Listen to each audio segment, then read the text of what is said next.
Hello students, how are you all? I hope you all are fine and safe at home. This is your business studies lecture, and today in this video I am going to tell about steps in the trading and settlement procedure. In my previous video I have discussed that कि आजकल trading and settlement procedure कैसा होता है. I have introduced you with this topic and today I am going to tell step by step कि ये trading and settlement procedure होता कैसे है. Okay, so first of all I am going to tell you that कि NCERT books की अगर हम बात करें तो एनसीईआरटी बुक्स में आपको इसी तरह से स्टेप्स मिलेंगे, okay, in a paragraph wise. But if you are going with any private book तो आप उसमें से स्टेप्स देख सकते हो. बट हाँ, you can take the headings from that book, particular book, और बट आप डिटेल्स जो है वो यहाँ से पिकअप कर सकते हो. Okay, so I am going to tell you this. Let's start with it. Steps क्या हैं? सबसे पहली बात कि it has been made compulsory to settle all trades within two days of the trade date. That is on T+2 basis since 2003.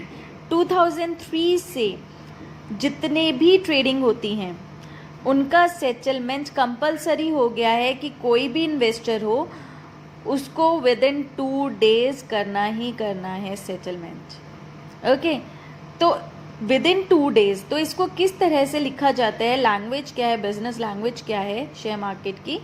Trading +2 basis, T+2, या hair 2 denotes 2 days. Okay, तो ये trade date है, trade date से 2 days. Okay, so this is it. Okay, now before the reform, इस change को आने से पहले क्या होता था? Securities were bought and sold, traded and all positions in the stock exchange were settled on a weekly or fortnightly settlement cycle. पहले weekly या fortnightly यानी 14 days में जो था सेटलमेंट साइकिल जो था वो सेटल किया जाता था. Okay, whether it was delivery of securities करनी हो या purchase sale directly security to security करना हो या किसी को कैश में पेमेंट करनी हो, तो ये सब वीकली और fortnightly होता था. ओके, ये सिस्टम बहुत लंबे टाइम तक चला जिसकी वजह से ट्रेडिंग की वॉल्यूम भी इंक्रीज हुई एक्सचेंज पर और लिक्विडिटी भी मिली. लेकिन क्योंकि ये जो ट्रेड्स थे ये जो सेटल्ड होते थे, since trades were to be settled on specific dates, this give rise to speculation. क्योंकि पहले से ही पता होता था कि इस डेट में जाकर सेटलमेंट होना है. फॉर एग्जांपल, अगर मैं एक कंपनी हूँ, XYZ की मालिक हूँ, और मेरे को पता है कि 7 days बाद मैंने अपनी सिक्योरिटीज़ को सेल करना है, 7 days बाद सेटलमेंट होगा. सो इन 7 दिनों में स्पेकुलेशन किया जा सकता है शेयर प्राइजेस को इंक्रीज या डिक्रीज करने के लिए, है ना. तो कोई भी कर सकता था. तो जब देखा गया कि speculation is very easy, speculation किया जा सकता है वीकली या फोर्टनाइटली में, तो उसके बाद से क्या हुआ, ये विद इन 2 days वाला सीन आया. ओके, एक न्यू सिस्टम आया जिसको बोला rolling settlement that was introduced in 2000 so that whenever a trade took place it would be settled after some days. फिर आया कुछ दिनों बाद कर देंगे. फिर 2003 में क्या आया? 2003 में आया T+2 बेसिस कि T+2 में ही होगा. That is transactions in securities are settled within 2 days after the trade date. After the trade date 2 दिन. Okay, so this is it. Since rolling settlement implies fast movement of shares, it requires effective implementation of electronic fund transfer and dematerialization of shares. Rolling settlement जो है बहुत ज़्यादा fast movement रखता है shares का. बहुत जल्दी इस सेटलमेंट में परचेज और सेल होते हैं शेयर्स के, बिकॉज टाइम जो है बहुत कम होता है, जल्दी में सब कुछ करना होता है, तो फास्ट मूवमेंट ऑफ शेयर्स होता है. इसलिए इलेक्ट्रॉनिक फंड ट्रांसफ़र जो है वो आज के टाइम पर भी बहुत ईजी है, क्योंकि इलेक्ट्रॉनिकली शेयर्स को ट्रांसफ़र करना बहुत इजी हो जाता है, परचेज या सेल करना. So rolling settlement is very easy due to electronic fund transfer and dematerialization of shares. आज के टाइम पर फिजिकल फॉर्म में शेयर्स नहीं दिए जाते हैं या खरीदे जाते हैं. Basically it is in the electronic form only, dematerialise form में ही होते हैं. Okay, so this is first of all I want to tell you that कि किस तरह से स्टार्ट होता है. नाउ स्टेप्स स्टार्ट करते हैं. स्टेप्स जो हम इन्वॉल्व करेंगे that is screen based trading. हम स्क्रीन बेस्ड ट्रेडिंग के स्टेप्स बताने जा रहे हैं जो कि आज के टाइम पर जिस तरह से शेयर्स की ट्रेडिंग होती है. Okay, so the very first step is, if an investor wishes to buy or sell any security he has to first approach a registered broker or sub broker. सबसे पहले अगर आप इन्वेस्टर हो और आपको परचेज या सेल करनी है कोई भी सिक्योरिटी, तो सबसे पहले आपको एक रजिस्टर्ड ब्रोकर या सब ब्रोकर के पास जाना होगा, उसके साथ एक अग्रीमेंट करना होगा. ओके, इन्वेस्टर जो है फिर एक आप को अग्रीमेंट करना है एक ब्रोकर के साथ या सब ब्रोकर के साथ, तो अग्रीमेंट कैसे होता है? साइन सिग्नेचर्स के साथ। एक सिग्नेचर होंगे ब्रोकर और क्लाइंट अग्रीमेंट के, आपके और आपके ब्रोकर के बीच में एक अग्रीमेंट को लेकर साइन होगा जो कि कहलाएगा broker client agreement. Okay, and a client registration form before placing an order to buy or sell securities, and then you have to fill a client registration form। Purchase या cell करने से पहले आपको एक फॉर्म फिल करना पड़ेगा, उसमें आपको अपनी डिटेल्स बतानी होंगी। That is your PAN number, it is mandatory, date of birth, address, educational qualification, occupation, residential status, Indian हो, एनआरआई हो, बैंक अकाउंट की details, depository account that would be opened by investor only. Investor जो है किसी भी bank में अपना depository account open up कराता है। बेसिकली शेयर्स को परचेज करने के लिए ट्रेडिंग अकाउंट और डीमैट अकाउंट ही खोले जाते हैं। ट्रेडिंग अकाउंट में आप जो है फंड्स को ट्रांसफर करते हो from one place to another place, और डीमैट अकाउंट में आपके शेयर्स आते हैं। ओके, ट्रेडिंग में आपका कैश से रिलेटेड काम होता है, बाइंग एंड सेलिंग होता है, और डीमैट में आपके शेयर्स परचेज या सेल होते हैं, शेयर्स आते हैं। ओके, तो वो बेसिकली आज के टाइम पर हर बैंक के फैसिलिटी प्रोवाइड करते हैं, तो किसी भी बैंक के साथ ओपन अप कराया जा सकता है। Okay, then name of any other broker with home register, if you are registered with any other broker तो उसका भी नेम आप दोगे। Client code number in the client registration form, जो आपने क्लाइंट रजिस्ट्रेशन फॉर्म फिल करा है उसमें आपका एक कोड नंबर जनरेट हो जाएगा, वो भी आपको फिल करना होगा। Okay, so these all are the like details you have to give, okay, to open up a trading account in the name of the investor। Okay, जैसे आप ये सब इंफॉर्मेशन देते हो अपने ब्रोकर को, ब्रोकर आपका ट्रेडिंग अकाउंट ओपन अप करता है आपके नाम पर, इन्वेस्टर के नेम पर। Okay, I am taking an example कि आप ही इन्वेस्टर हो। अगर आप ब्रोकर के पास नहीं जाते हो, आप डायरेक्टली किसी बैंक के थ्रू कराते हो, तो bank is also an intermediary. Bank के थ्रू भी डायरेक्ट परचेज और सेल होते हैं शेयर्स आज के टाइम पर। ओके, तो आप बैंक के पास डायरेक्टली जाकर अपना ट्रेडिंग अकाउंट ओपन अप करा सकते हो। Then after that next step क्या है? The investor has to open a demat account. Demat means dematerialization account और beneficial owner. Okay, account open up होता है विद अ डिपॉजिटरी पार्टिसिपेंट। यहाँ पर किसी भी डिपॉजिटरी पार्टिसिपेंट के पास, यानी किसी भी कमर्शियल बैंक के पास हो जाएगा। Okay, for holding and transferring securities in the demat form, ताकि आप उस अकाउंट में अपनी सिक्योरिटीज को होल्ड कर सको और ट्रांसफर भी कर सको डीमैट फॉर्म में, यानी इलेक्ट्रॉनिक फॉर्म में। Depository participant can be commercial bank, I have told you in my previous video as well. Commercial bank भी हो सकता है, कोई फाइनेंशियल इंस्टीट्यूशन भी हो सकता है। Okay, he will also have to open a bank account for cash transactions in the securities market। of course, आप जिस भी बैंक में जाकर या इंस्टीट्यूशन में जाकर अपना ट्रेडिंग या डीमैट अकाउंट ओपन अप करते हो, वहाँ पर आपको एक अपना बैंक अकाउंट भी ओपन अप कराना पड़ेगा, ताकि आपका जहाँ से कैश जो है वो डेबिट और क्रेडिट हो सके। ऑफ कोर्स बैंक अकाउंट होना चाहिए, सेविंग अकाउंट हो सकता है, ताकि आपको सेविंग अकाउंट से आपका जो कैश है वो डेबिट या क्रेडिट हो सके। Okay, the investor then places an order with the broker to buy और सेल शेयर्स। उसके बाद अब इन्वेस्टर क्या करेगा? ऑर्डर प्लेस करेगा, या तो वो बाय करना चाहता है शेयर्स या फिर वो सेल करना चाहता है shares. Clear instructions have to be given about the number of shares. Investor बताएगा कि मुझे कितने शेयर्स खरीदने हैं या बेचने हैं और किस प्राइस पर खरीदने या बेचने हैं। ओके, इतना बताने के बाद अब ब्रोकर क्या करेगा? ब्रोकर जो है अब डील करने की तैयारी करेगा अबव मेंशन प्राइजेस पर, या फिर बेस्ट प्राइस जो भी अवेलेबल होगा। फॉर एग्जांपल, आपने बोला मैं 120 पर शेयर सेल करना चाहता हूँ, बट अगर उससे अच्छे प्राइसेस मिल रहे होंगे तो ऑफकोर्स ब्रोकर ये चेकआउट करेगा या तो उस प्राइस पर या फिर बेस्ट प्राइस अवेलेबल पर।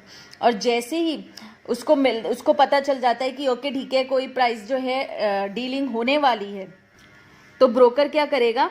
जैसे ही आपने उसको बताया ओके मेरे को इतने शेयर सेल करने हैं, इस प्राइस पर सेल करने हैं, तो एक कंफर्मेशन स्लिप देगा। वो ऑर्डर कंफर्मेशन स्लिप जो है इशू करेगा इन्वेस्टर को। कौन करेगा? ब्रोकर। ब्रोकर इन्वेस्टर को दे देगा ऑर्डर कंफर्मेशन स्लिप कि आपने बोला है इतने शेयर्स परचेज या सेल करने इस प्राइस पर। Okay, after that, after giving order confirmation slip, broker will then go online. आज के टाइम पर ये जो ऑर्डर कंफर्मेशन स्लिप है ये इन हैंड नहीं मिलती है। जनरली आज के टाइम पर आप लोगों को कॉल आ जाते हैं बैंक से या फाइनेंशियल इंस्टीट्यूशन से कि क्या आपने ये ऑर्डर दिया है, क्योंकि हमारी वॉइस रिकॉर्डिंग हो रही होती है। ओके, तो नेक्स्ट फिर ब्रोकर ऑनलाइन जाएगा, कनेक्ट करेगा अपने मेन स्टॉक एक्सचेंज से, अपने सर्वर से, और मैच करेगा शेयर और बेस्ट प्राइस अवेलेबल को। Okay, After that, when the shares can be bought or sold at the price mentioned, it will be communicated to the broker's terminal. जैसे ही shares की availability मिलती है bye या cell करने के लिए, तो ब्रोकर के टर्मिनल यानी ब्रोकर को एक मैसेज आ जाएगा कंप्यूटर पर कि बेस्ट प्राइस अवेलेबल डील या सेम प्राइस पर जो डील है वो हो सकती है, ठीक है। उसके बाद क्या करेगा ब्रोकर ऑर्डर को एग्जीक्यूट करेगा इलेक्ट्रॉनिकली। एग्जीक्यूट करेगा इलेक्ट्रॉनिकली मीन्स कि वो रेडी है अब ट्रेडिंग करने के लिए।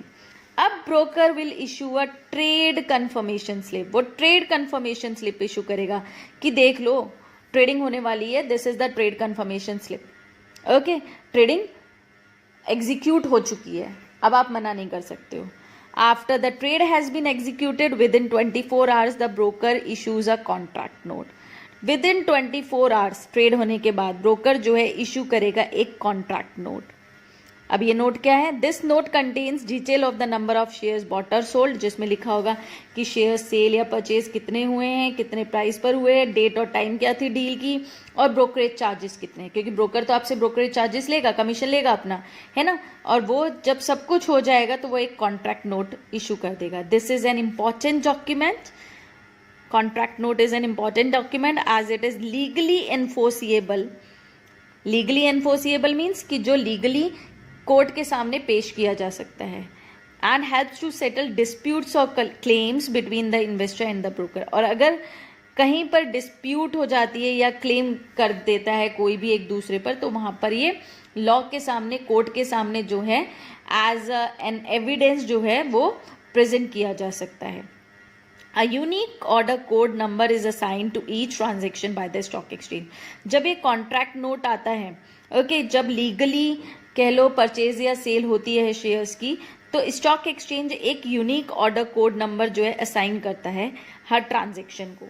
तो अगर स्टॉक एक्सचेंज में उस नंबर को डाला जाता है तो पता चल जाता है कि इन्वेस्टर कौन है, ब्रोकर कौन है, कितने ब्रोकरेज चार्जेस है, कितने शेयर्स परचेज या सेल हुए या कोई भी सिक्योरिटी, तो everything like is on the line, सब कुछ ऑन द लाइन आ जाता है। ओके,